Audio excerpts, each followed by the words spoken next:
The people of Medina. Yathrib had been chosen by Allah to shelter the Messenger of God, after his emigration, and to bring forth not only the first Islamic society but also to serve as a focal point for the universal call of Islam. The great honor accorded to the city makes it necessary to know its distinctive features, its unique physical, social and cultural conditions, like those of the Arab tribes living there and their interactions with one another, the economic and political manipulations of the Jews and their fighting spirit, as well as the way of life sustained by its fertile land. Various religions, cultures and communities flourished in the city in stark contrast to Mecca, which was dominated by one faith and one cultural pattern. The details given here, albeit briefly, depict the state of affairs in Medina when the Prophet made his debut in that city. The Jewish presence. The view preferred by historians about Jewish settlements in Arabia, at large, and those in Medina, in particular, is that they date from the 1st century AD. Dr. Israel Welfenson writes that, after Palestine and Jerusalem were laid waste in 70 AD and the Jews dispersed to different parts of the world, a number of them made their way to Arabia. This is in accordance with the Jewish historian Josephus, who was himself present at the siege of Jerusalem and had led the Jewish units on several occasions. Arab sources also corroborate his statement. 3 Jewish tribes, Qainuqa, An-Nadhir and Qurayda, were settled in Medina. The number of adults belonging to these tribes was over 2,000, where Qainuqa was estimated to have 700 combatants, with An-Nadir having almost the same number too, while the adult men of Qurayda were reported to be between 700 and 900. These tribes were not on good terms, and very often they are caught in confrontations with one another.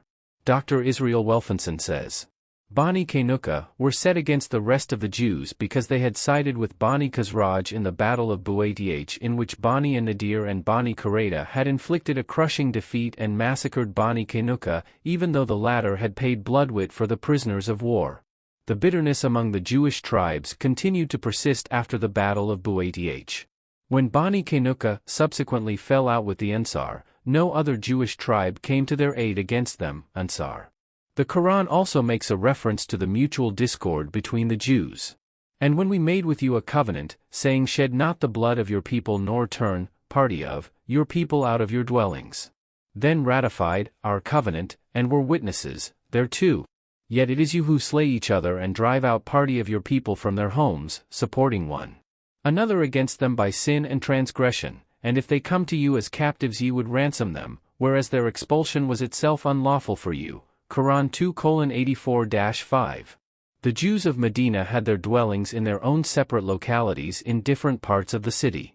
When Bani An-Nadir and Bani Qurayda forced Bani Qainuqa to relocate their settlement in the outskirts of the town, they took up their quarters in a section of the city. Bani An-Nadir had their habitation in the higher parts, some 4 or 5 kilometers from the city towards the valley of Bathan, which houses some of the richest groves and agricultural lands of Medina. The 3rd Jewish tribe, Bani Qurayda, occupied vicinity known as Mesr, which is a few kilometers to the south of the city. The Jews of Medina lived in compact settlements where they had erected fortifications and citadels. They were, however, not independent but lived as confederate clans of the stronger Arab tribes, which guaranteed them immunity from raids by the nomads. Predatory incursions by the nomadic tribes being a perpetual menace, the Jewish tribes had to always seek the protection of one or more chieftains of the powerful Arab tribes. Religious affairs of the Jews. The Jews considered themselves to be blessed with divine religion and law. They had their own seminaries, known as Midrash, which imparted instruction in their religious and secular life, science, law, history, and the Talmudic lore. Similarly, for offering prayers and performing other religious rites, they had synagogues where they normally put their heads together to discuss their affairs. They observed the laws brought about by the Pentateuch together with the many other rigid and uncompromising customary rules imposed by their priests and rabbis, and celebrated Jewish feasts and fasted. As for example, they commemorate, on the 10th day of the month of Tishri, the fast of the atonement. Finals. The financial relationship of the Medinan Jews with the other tribes was mainly limited to lending money on interest or on security or sequestration of personal property upon payment failure. In an agricultural region like Medina, there was ample scope for money-lending business since the farmers very often needed capital for purposes of cultivation. Banu Israel fil Quran wal Sunnah, pages 80–81. The system of lending money was not limited merely to pledging personal property as security for repayment of the loan, for the lenders very often forced the borrowers to pledge even their women and children. The following incident bears a testimony to the. Muhammad bin Maslama said to Ka'b, "Now, we hope that you will lend us a camel load or two of food." Ka'b answered, "I will do so, but you shall pledge something with me." The Muslims retorted, "What do you want?" Ka'b replied, "Pledge your women with me." Then they responded, "How can we pledge our women with you, the most beautiful of the Arabs?" Ka'b parried, "Then pledge your sons with me." The Muslims countered, "How can we pledge our sons with thee, when later they would be abused on this account, and people would say, they have been pledged for a camel load or two of food. This would disgrace us. We shall, however, pledge our armor with you."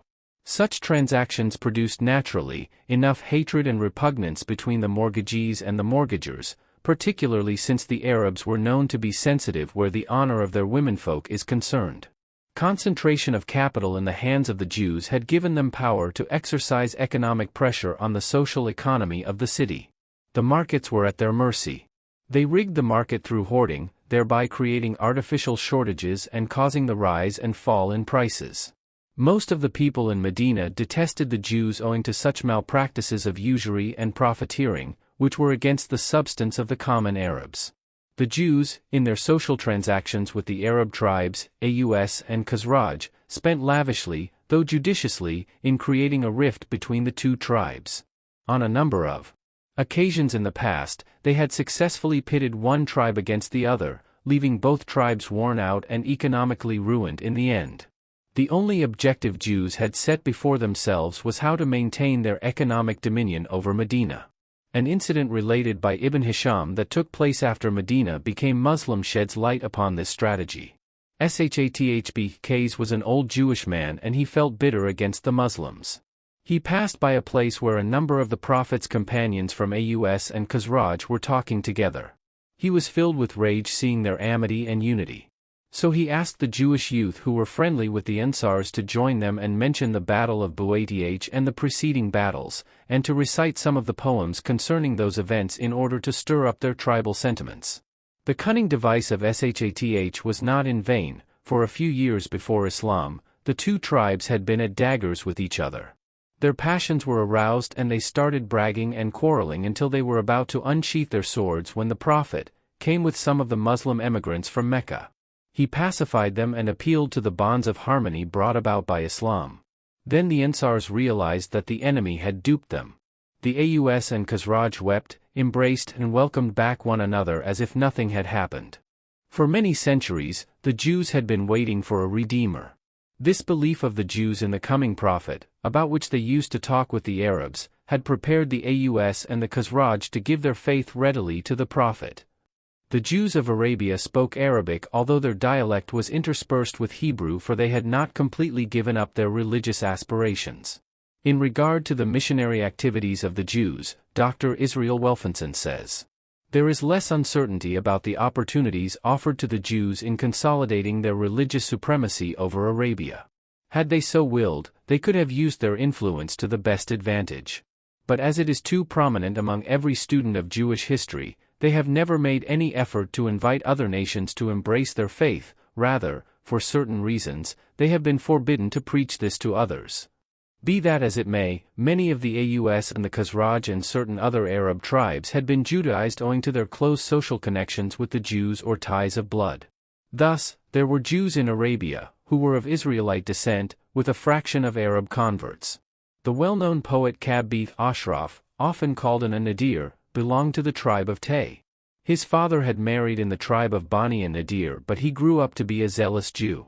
Ibn Hisham writes about him, Ka'b bin Ashraf, who was one of the Tay of the subsection of Bani Nabhan, whose mother was from the Bani al-Nadir. There was a custom among the pagan Arabs that if the sons of anybody died in infancy, he used to declare to God that if his next son remained alive, he would entrust him to a Jew to rear him up on his own religion. A tradition referring to this custom finds place in the Sunan Abu Dawud. Ibn Abbas said, "Any woman whose children died used to take the vow that if her next child remained alive, she would make him a Jew." Accordingly, when Banu and Nadir were deported they had the sons of Ansar with them. They said, "We would not forsake our sons." Thereupon the revelation came, "There is no compulsion in religion.